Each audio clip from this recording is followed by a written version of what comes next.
Hello, and welcome to Coastal Edge Consulting 5-Minute Leadership Tips Series. I'm Melissa Kettler. On episode 3 today, I'll be talking about micromanaging yourself into burnout.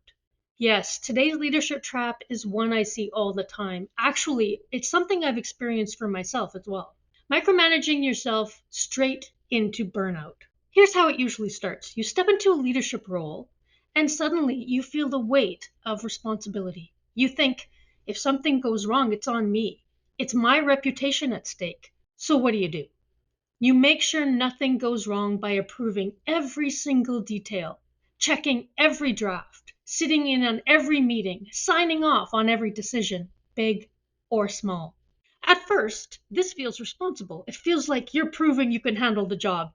But let me tell you, this is a fast track to exhaustion, resentment, and a very confused team. Let me give you a story. I once worked with a leader who insisted on personally reviewing every single email that went out from her department. Not big strategic memos. I'm talking about every single email. She'd stay up late going line by line through routine updates that her staff were perfectly capable of handling. Her team stopped taking initiative because why bother? They knew nothing would leave their inbox without her stamp of approval anyway.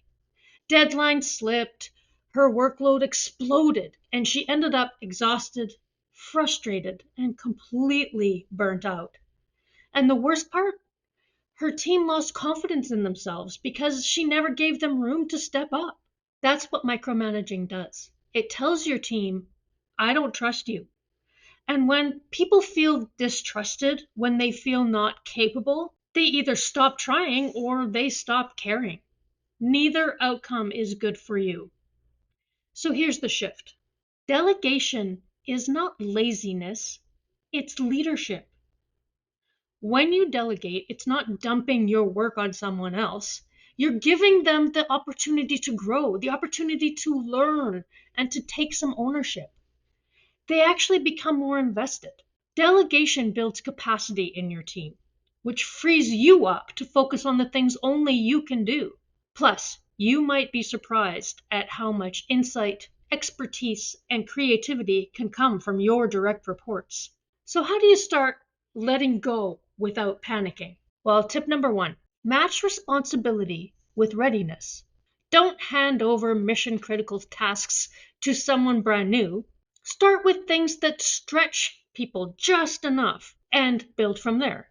Stretch assignments are also great for succession planning, which we will delve into in future videos. Tip 2, set clear expectations. Micromanagers often fear delegation because they think things will come back with mistakes. Solve that by being crystal clear up front. What success looks like, what the deadline is, what level of check-in you expect. Tip number 3, focus on outcomes, not methods. Your way isn't the only way. If the result meets the goal, does it matter if they took a different route to get there? Probably not. Don't get stuck in thinking there's only one way to accomplish a task. Just let go. It's quite possible there are newer and more innovative ways to get something done. You don't always have to be the smartest and most capable person in the room.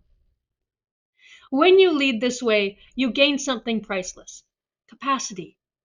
You have more energy, more focus, and your team grows stronger because they know you trust them and you respect their capabilities. So the next time you catch yourself hovering over every detail, ask yourself, am I building my team's strength or am I feeding my own need for control? Because leadership isn't about doing everything yourself, it's about making sure everything gets done. And that only happens when you trust your people enough to let go. Well, that's it for today. I hope you liked today's leadership tip, and if you did, I'd appreciate it if you would subscribe or just leave a comment. Please come back for more leadership tips videos, and until then, keep on striving. See you next time. Bye-bye.